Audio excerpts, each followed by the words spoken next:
আজকের রেসিপি মহারানী কুমড়ো। কুমড়ো যাদের খেতে ভালো লাগে না আর একঘেয়েমি হয়ে গেছে খেতে খেতে, তারা আজকে আমি যেভাবে দেখাচ্ছি ঠিক এইভাবে কুমড়ো রান্না করে খেয়ে দেখো, মুখে লেগে থাকবে। তো চলো কিভাবে রান্না করেছি সেটাই দেখাই। এখানে আমি 500 গ্রাম কুমড়ো নিয়েছি। কুমড়োগুলোকে কেটে টুকরো টুকরো করে নিয়েছি পেঁয়াজ কুচি, রসুন কুচি আর গ্রেট করা আদা। নিয়েছি একটা টমেটো ছোট ছোট লম্বা লম্বা করে কেটে। নিয়েছি কিছুটা কাঁচা লঙ্কা। এবার কড়াটা বসিয়ে দিয়ে খুব ভালো করে গরম করে কড়াইতে দিয়ে দিলাম তেল। তেলটা গরম হয়ে আসতেই দিয়ে দিচ্ছি 5 ফোড়ন। ফোড়নটা ফুটে উঠতেই এবার ওর মধ্যে দিয়ে দিলাম গ্রেট করা আদা, পেঁয়াজ কুচি, রসুন কুচি দিয়ে হালকা নেড়ে চেড়ে নিয়ে হালকা লালচে কালার আসতেই এর মধ্যে দিয়ে দেবো এবার লঙ্কা কুচি। লঙ্কাগুলোকে ছোট ছোট টুকরো করে আমি কেটে নিয়েছি। চাইলে এখানে গোটা গোটাও দিতে পারো, তবে এই রান্নাতে কুচি করে লঙ্কা দিলেই দেখতেও বেশি ভালো লাগে। লঙ্কাগুলোও হালকা ভেজে নিয়ে এবার এর মধ্যে দিয়ে দিচ্ছি টমেটো। ঠিক এই টাইমটাতেই টমেটো কুচি দিতে হবে, না হলে টমেটো থেকে একটা কাঁচা গন্ধ ছাড়বে। আর এই টাইমটাতে টমেটো দিলে টমেটোর কাঁচা গন্ধটা আর ছাড়বে না। সব কিছু ভালো করে ভেজে নিয়ে এবার এর মধ্যে কেটে রাখা কুমড়োগুলো দিয়ে দিলাম। কুমড়োটা দিয়ে এবার ভালো করে সব কিছু মিশিয়ে নিচ্ছি।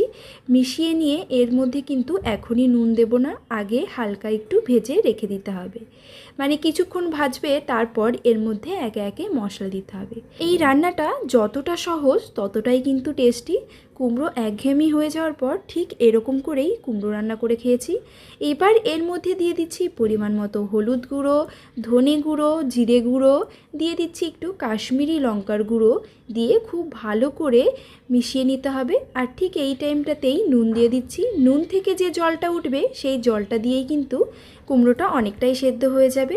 এইবার সব কিছু মিশিয়ে নিয়ে ঢাকা দিয়ে কুমড়োগুলো যখন ভাজা ভাজা হয়ে যাবে ঠিক তখনই কিন্তু এর মধ্যে আবার কিছুটা জল দিয়ে আবারও ঢাকা দিয়ে দিতে হবে।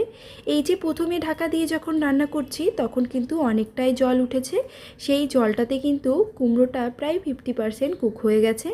এইবার যে জলটা দেব এটাতে পুরোপুরি কুক হবে, কিন্তু এত বেশি জল দেওয়া যাবে না যাতে কুমড়োগুলো একদম ঘেটে যায়।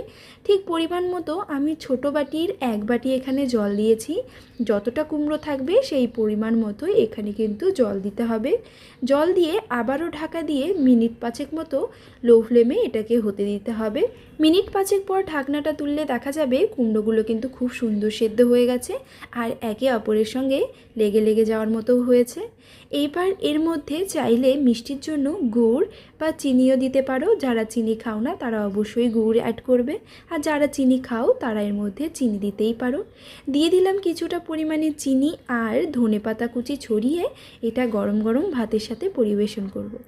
এটা কিন্তু রুটি দিয়ে খেতেও খুব ভালো লাগে, তবে গরম গরম ভাতের সাথে কিন্তু খুব একটা খারাপও লাগে না। একবার বাড়িতে ঠিক এইভাবে কুমড়ো রান্না করে খেয়ে দেখে কমেন্টে জানিও কেমন হয়েছে।